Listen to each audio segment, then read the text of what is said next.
मुख्यालय से sign board हटाया गया है। राजौरी कदल स्थित मुख्यालय से भी साइन बोर्ड को हटाया गया है। मीरवाइज उमर फारूक के एएसी पर दरअसल बैन लगा है और यूएपीए के तहत 5 साल के लिए ये प्रतिबंध लगाया गया है। तो बड़ी खबर आपको ये बता रहे हैं, जहां बीते कल ये निर्णय लिया गया था, जैसे एएसी संगठन पर जो बैन लगा था उसको लेकर अब वहां से साइन बोर्ड भी हटाया गया है। बड़ी खबर आपको बता रहे हैं, इस वक्त 5 सालों के लिए ये बैन लगाया गया है।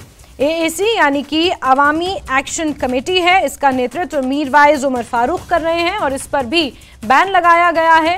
राजौरी कदल इलाके से साइन बोर्ड हटाया गया है। मीरवाइज उमर फारूक का ये संगठन है अवामी एक्शन कमेटी, जिसका साइन बोर्ड हटाया गया है। बड़ी खबर बता रहे हैं आपको, 2 ऐसे संगठन जिन पर बीते कल ये बैन लगाया गया है, जिसमें एएसी अवामी एक्शन कमेटी और जम्मू कश्मीर इत्तेहादुल मुस्लिमीन, ये 2 संगठन हैं जिन पर बैन लगाया गया है। 5 सालों के लिए बैन लगाया है और गृह मंत्रालय के मुताबिक जो तर्क इसमें दिए गए हैं, आतंकवाद और अलगाववाद को ये दोनों संगठन बढ़ावा दे रहे थे, भारत विरोधी गतिविधियों में संलिप्त थे, हथियारों और हिंसा के जरिए जम्मू कश्मीर को भारत से अलग करने की कोशिश कर रहे थे। ये तमाम जो जानकारियां गृह मंत्रालय के द्वारा जारी की गई हैं, जिसके बाद एएसी के मुख्यालय से बोर्ड हटा दिया गया है। ईशान वानी मेरे सहयोगी ज्यादा जानकारियों के साथ जुड़े हुए हैं। ईशान, जिस तरह से बताया जा रहा है कि राजौरी कदल इलाके से भी साइन बोर्ड हटाया गया है, कितना असर इसका देखने को मिल रहा है? साथ ही साथ जो स्थानीय नेता हैं उनकी क्या प्रतिक्रिया, उनका क्या रिएक्शन है?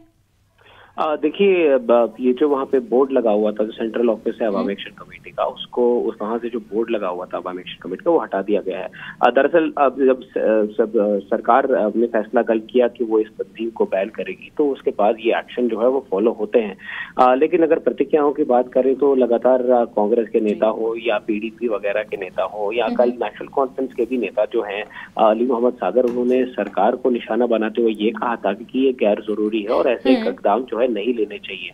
हालांकि जो सरकार है वो अपने रुख में बड़ा कड़क, बड़ा सीधे है कि हमें जब भी ऐसे कदम लेने होंगे हम लेंगे और इस जो नेशनल सिक्योरिटी का मसला है उस पर कोई कॉम्प्रोमाइज नहीं होगा। हालांकि काफी जो कांग्रेस के नेता हैं उन्होंने भी कड़ा रुख अपनाया, या बाकी पीडीपी के जो वहीद पर है उन्होंने भी जम्मू में असेंबली में कहा कि इस पे एक डिस्कशन होना चाहिए। लेकिन जो सरकार जो कार्रवाई कर रही है उसके हिसाब से ऐसा लग रहा है कि ऐसा कोई मूड में नहीं है सरकार कि वो इस चीजों के बारे में कोई कॉम्प्रोमाइज या कोई बातचीत करे। कल जो नेशनल कॉन्फ्रेंस के नेता है अली मोहम्मद सागर, उन्होंने भी ट्वीट करके अपनी चिंता जताई थी इस बात को लेकर कि क्यों ऐसे कदम जो है लिए जा रहे हैं जबकि घाटी में हालात ठीक है। लेकिन सरकार लगातार ऐसी जो ऑर्गेनाइजेशंस है जी उनको बैन कर रही है। हालांकि टाइमिंग बहुत इंटरेस्टिंग है क्योंकि अभी मीरवाइज जो है वो दिल्ली का दौरा भी करके आए थे, जिन यहाँ पे वो ज्वाइंट पार्लियामेंट्री कमेटी जो कि वक्फ पे है उससे मिले थे और जिनके बाद उनकी सिक्योरिटी भी जम्मू कश्मीर में बढ़ा दी गई थी। लेकिन उसके बावजूद भी, क्योंकि पहली बार हुआ है, इससे पहले लगातार तंजीमों को बैन किया जा रहा था लेकिन अवामी एक्शन कमेटी को अभी तक बैन नहीं किया गया। 2019 के बाद पहली बार हुआ है, तो ये काफी एक इंटरेस्टिंग मामला है कि अभी जो अच्छा ईशान, एक चीज और इस पूरे मामले में आपसे समझना चाहेंगे, क्योंकि अवामी एक्शन कमेटी, क्या कुछ स्थानीय लोग अभी भी इस कमेटी से जुड़े हुए थे, इस संगठन से जुड़े हुए थे, और अगर जुड़े हुए थे तो उनका क्या रिएक्शन है? क्या उन पर इसका किसी तरह का प्रभाव पड़ेगा, कोई असर पड़ेगा? तंजीम बैन हो जाती है तो आप उनसे पल्ला जो है झाड़ने की कोशिश करते हैं और झाड़ते भी हैं, क्योंकि इनको जो है एक बैंड ऑर्गेनाइजेशन है उसके साथ कोई भी ताल्लुकात जो है नहीं रख सकते पब्लिकली।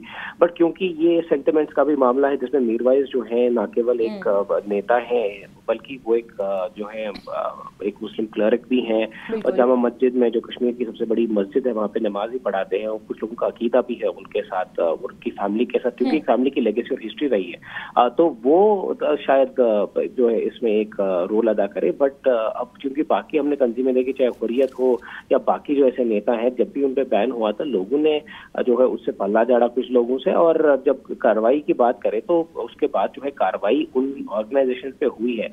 क्या इस मामले में कार्रवाई आगे होगी? क्या कोई इन्वेस्टिगेशन एजेंसी जो है आगे इस पर कार्रवाई करेगी? तो हमने पहले केसेस में देखा है कि जब भी होम अफेयर्स या बैन करती है किसी भी ऑर्गेनाइजेशन को जम्मू कश्मीर में खासकर, तो उसके बाद जो है इन्वेस्टिगेशन एजेंसी जो है एक्शन में आ जाती हैं और उस पर इन्वेस्टिगेशन करती है। हालांकि इस केस में क्या वो होगा वो देखने लायक होगा, लेकिन बात यह है कि सरकार ने कड़ा रुख अपनाया है और इस सब के बावजूद भी जो है इनको जो है बैन कर दिया है। ठीक है ईशान, बहुत शुक्रिया जुड़ने के लिए हमारे साथ।